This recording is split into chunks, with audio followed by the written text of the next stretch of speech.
Hello my dear student, today we are learning property 6 because property 1st, 2nd, 3rd, 4th, 5 we have done. This is a property of determinant, this is a part of determinant. So what is a property 6? That is the statement of this: if to each element of any row or column of a determinant the equimultiples of corresponding elements of other row or column are added, the value of determinant remains a change. The value of determinant remains same if we apply the operation. Okay student, property number 6 जो है हमारी actually में है क्या, because 6 property is very important for all the question regarding we have to solve determinant. Exercise 4.2 of your NCERT. It's very helpful for this exercise कि property 6 क्या कहती है. ये कहती है अगर आप किसी भी रो में, ठीक है, दिस इज कॉल्ड ऑपरेशन, कि आप ऑपरेशन कैसे लगा सकते हैं अगर हमें किसी चीज़ को बैलेंस करना है और हमारा आंसर निकालना है. तो इसने बोला था अगर आप सपोज किसी भी रो में ऑपरेशन लगाते हैं तो आप उसी रो को तो एज इट इज़ लिख सकते हैं, लेकिन यहाँ पे ऐसे नहीं. आप जैसे मान लो R1 के अंदर यू आर ऑपरेटिंग ऑपरेशन, तो यू कैन राइट R1. यहाँ पे 2R1 3R1 नहीं होगा, सिंगल R1 होगा. बट अगर आप मल्टीप्लाई करके दूसरी, जैसे मल्टीप्लाई आप किसी दूसरी रो में कर सकते हैं और उसको ऐड भी कर सकते हैं, तो कोई फ़र्क नहीं पड़ेगा अगर आपका रिजल्ट आता है. देखो जैसे बच्चों मैंने एग्जांपल लिया A1 A2 A3 B1 B2 B3 C1 C2 C3. Suppose मुझे यहाँ पर A1 के अंदर कुछ ऐड करना है, तो यहाँ पर ऑपरेशन आपको किस पे लगाना पड़ेगा, R1 पे लगाना पड़ेगा. R1 पे ऑपरेशन कैसे लगेगा, R1 एज इट इज़ रहेगा. अगर यहाँ पे R1 पे ऑपरेशन लग रहा है तो नेक्स्ट भी R1 ही आएगा आप लोगों का डेफिनेटली. और फिर अगर आप R3 से मल्टीप्लाई करना चाहते हैं किसी कांस्टेंट को, देन यू ऐड, तो आप ऐड कर सकते हैं यहाँ पर KR3, मतलब किसी भी कांस्टेंट से मल्टीप्लाई करके आप उस रो में ऐड कर सकते हैं, सबट्रैक्ट कर सकते हैं. ठीक है, हाँ मल्टीप्लाई नहीं कर सकते, मल्टीप्लाई अलाउड नहीं होता आप लोगों को, प्लस माइनस कर सकते हो आप लोग. ठीक है बच्चों, तो आपके पास क्या बनेगा A1, मतलब देखो अगर आप R1 में ऑपरेशन लगा रहे हो तो R2 और R3 तो चेंज नहीं होंगे. यहाँ पर R2 और R3 एज इट इज़ आप नोट डाउन कर लेंगे. R1 में क्या ऑपरेशन लग रहा है, R1 मतलब A1 A2 A3, फिर आप R3 को K से मल्टीप्लाई करें, मतलब KC1 KC2 KC3, यहाँ पर KC1 KC2 KC, फिर आप लोगों को ऐड करना है. तो आपका रिजल्ट क्या होगा, A1 plus KC1 A2 plus KC2 A3 plus KC3. तो ये आपका बन जाएगा. देखो बच्चों इससे कोई फ़र्क नहीं पड़ेगा, क्योंकि जब आप इसको सॉल्व करोगे वापस आपके पास यही आ जाएगा. कैसे आएगा, अभी हमने P5 प्रॉपर्टी पढ़ी है कि if any row is represented by sum, तो we can separate two determinants, we can write. तो आपने फर्स्ट डिटर्मिनेंट लिखा और सेकंड डिटर्मिनेंट लिखा. आपको पता है कि हमने P4 प्रॉपर्टी पढ़ी है कि अगर any constant come from any row, so we can take common.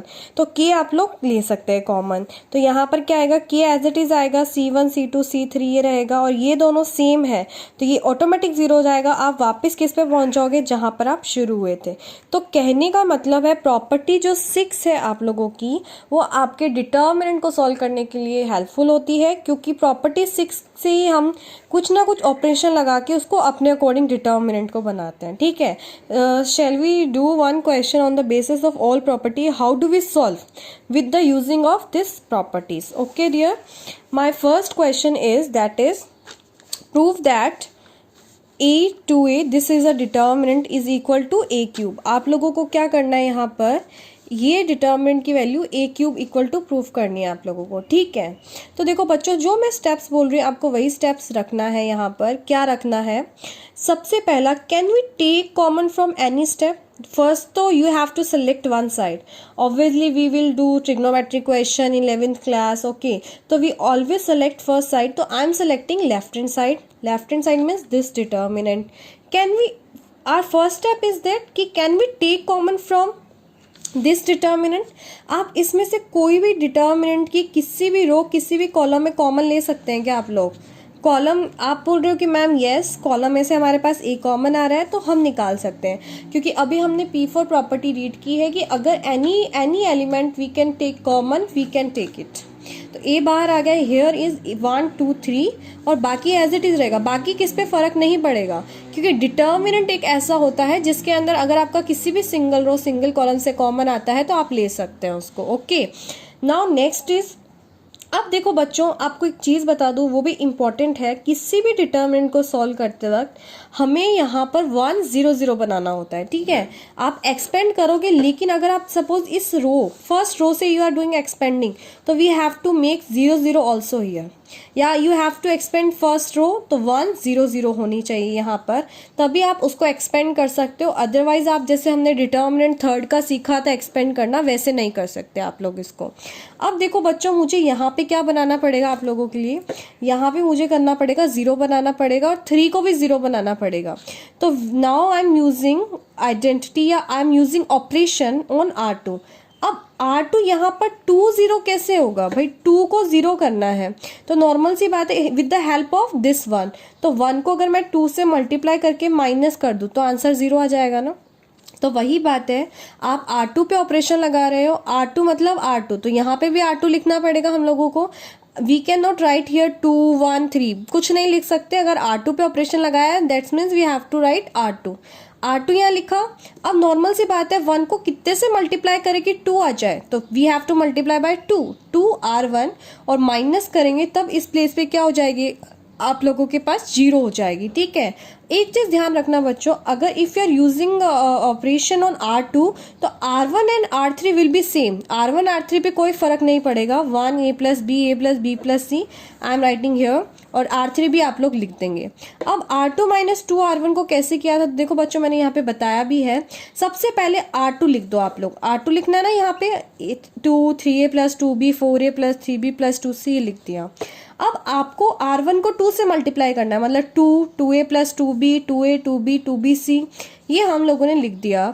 Now I am doing subtract करेंगे तो ये 0 आ गया, 2b से 2b गया दैट इज a, 2c से 2c गया तो 2a और b रह गया। तो ये आप कहाँ पर लिखोगे, R2 पे लिखोगे, R2 पे यहाँ पे आप लोगों ने नोट डाउन कर लिया है। Okay, now we have to make third R3 मतलब 3 को आप लोगों को 0 कन्वर्ट करना पड़ेगा, तो 0 के लिए we have to operation on R3। तो R3 पे आप लोगों ने ऑपरेशन लगाया, क्या 3 है यहाँ पर, 1 को कितने से मल्टीप्लाई करेंगे इट विल बी 3 इंटू 1, तो 3 माइनस 3 इक्वल टू 0, मतलब R1 को 3 से मल्टीप्लाई करेंगे और माइनस कर देंगे। दोबारा ऑपरेशन लगाना सीखते हैं, R3 एज इट इज रहेगा, जिस पे ऑपरेशन लग रहा है वापस इधर आ जाएगा, यहाँ पर आप कुछ भी मल्टीप्लाई नहीं कर सकते। R3 मतलब R3। अब R1 को आपने कितने से मल्टीप्लाई किया है, 3 से किया है तो 3R1।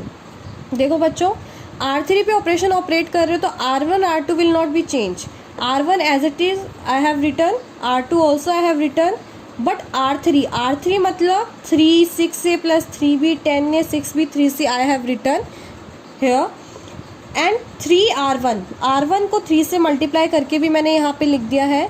We have to subtract करोगे तो 3 से 3 0, 3b to 3b cancel out, 3a ये भी cancel out, 7a plus 3b रहेगा। तो बच्चों मैंने यहाँ पे लिख दिया।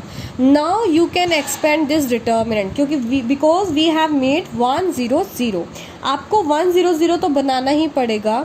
अब 1 0 0 बनाया, यू कैन एक्सपेंड फ्रॉम 1 से एक्सपेंड करोगे तो नॉर्मल सी बात है फर्स्ट आपका कॉलम और जो फर्स्ट रो है आप लोगों को छोड़नी पड़ेगी, तो आपके पास ये रह गया क्रॉस मल्टीप्लाई।